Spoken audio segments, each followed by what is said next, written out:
SAMARCH signifie la gestion des salmonidés dans la Manche. C'est un programme scientifique européen financé par le programme Interreg France-Manche-Angleterre pour une durée de 5 ans. L'objectif global du projet est l'amélioration de la gestion des salmonidés dans la Manche. Pour cela, 10 partenaires scientifiques se sont associés, 5 partenaires français et 5 partenaires anglais. Un des objectifs majeurs du programme, c'est l'amélioration des connaissances du saumon atlantique et de la truite de mer en milieu marin et estuarien, puisqu'il y a un gros déficit de connaissances dans ces milieux. Normandie Grand Migrateur et Bretagne Grand Migrateur ont pour rôle dans ce programme de diffuser l'information et les avancées du programme auprès des partenaires, donc les gestionnaires, mais également les pêcheurs. Et on a aussi pour volonté d'impliquer les pêcheurs dans les différents travaux.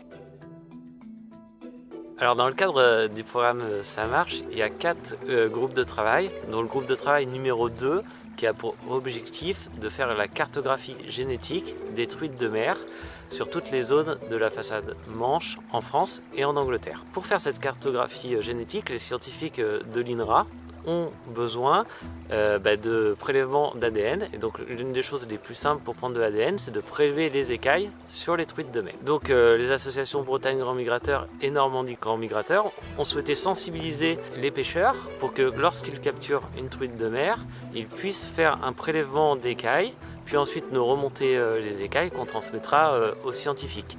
Donc l'objectif aujourd'hui, c'est vraiment d'expliquer comment on fait un prélèvement d'écailles dans les meilleures conditions afin de maximiser les chances de survie de la truite de mer suite au prélèvement d'écailles et suite à la capture à la ligne de la truite de mer.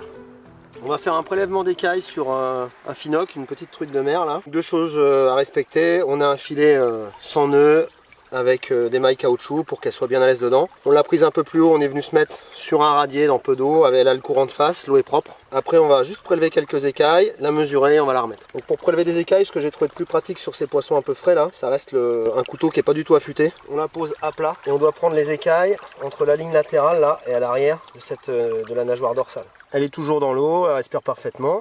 Je vais la remettre juste un tout petit peu, le temps de mettre les écailles dans une enveloppe.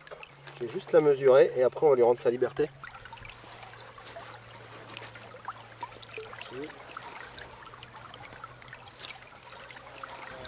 Vous pouvez récupérer les enveloppes dans les fédérations de pêche, dans vos APPMA et auprès des associations migrateurs.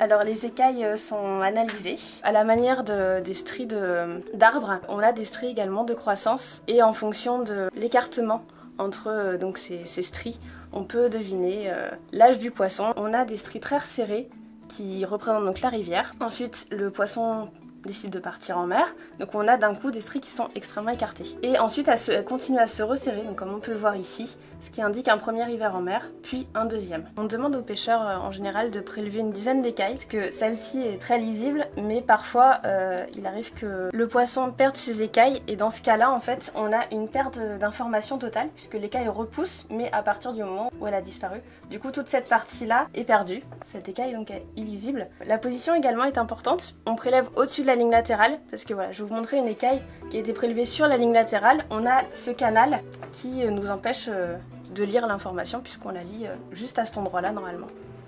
Donc là, dans le laboratoire, on va découper les écailles pour récupérer la partie sur laquelle on peut extraire de l'ADN et laisser la partie avec toutes les stries pour les analyses de croissance ultérieure. Dans le cadre du projet SAMARCH, on utilise les écailles dans 2 work packages. Le premier work package, c'est un work package de génétique des populations pour lequel on va établir une base de données génétiques sur l'ensemble des rivières des côtes de la Manche en France et en Angleterre, qui va nous servir à 2 choses. Elle va nous servir d'une part à essayer d'assigner la rivière d'origine des truites de mer qu'on prend en mer pour pouvoir déterminer à quelle distance elles sont capables de migrer depuis leur rivière d'origine. Et également, on voudrait s'en servir pour pouvoir comprendre comment se font les échanges entre rivières en fonction des paramètres environnementaux, habitat, température, courant, enfin tous les paramètres du milieu marin qui peuvent influer sur les déplacements des truites en mer. Le but étant de comprendre un peu comment les truites de mer utilisent le milieu marin et s'il y a des zones du milieu marin qui sont préférablement utilisées que d'autres, et plus importantes pour leur cycle de vie. Le deuxième work package pour lequel on utilise les données des écailles, c'est un work package qui vise à améliorer le modèle d'estimation des stocks, grâce à la fois à des informations de croissance qu'on peut récupérer sur les écailles au cours des années qu'on peut corréler avec les paramètres environnementaux, et d'autre part, grâce à la petite bout d'écaille sur lesquels on peut extraire l'ADN, on peut également avoir les informations sur le sexe, et on peut améliorer les modèles en intégrant des paramètres liés à la fois aux femelles et aux mâles, si on a des connaissances sur le sexe. Donc ici, voilà les résultats du sexage génétique. Il y a une bande d'ADN qui est présente chez les mâles et pas chez les femelles, et donc on peut les voir sur le gel. Quand il y a une bande présente ici, c'est un mâle, et quand il n'y a pas de bande, c'est une femelle. Les déclarations des pêcheurs, on les stocke ici. Donc vous avez les sachets d'écailles depuis 1987. Pour les déclarations donc, des saumons, donc on a jusqu'à 2017, 2018 est encore en cours d'analyse. Et pour les déclarations de truites, tout est vide excepté ce tiroir-là, donc ce qui représente vraiment très peu d'écailles, et c'est pour ça que c'est intéressant de participer.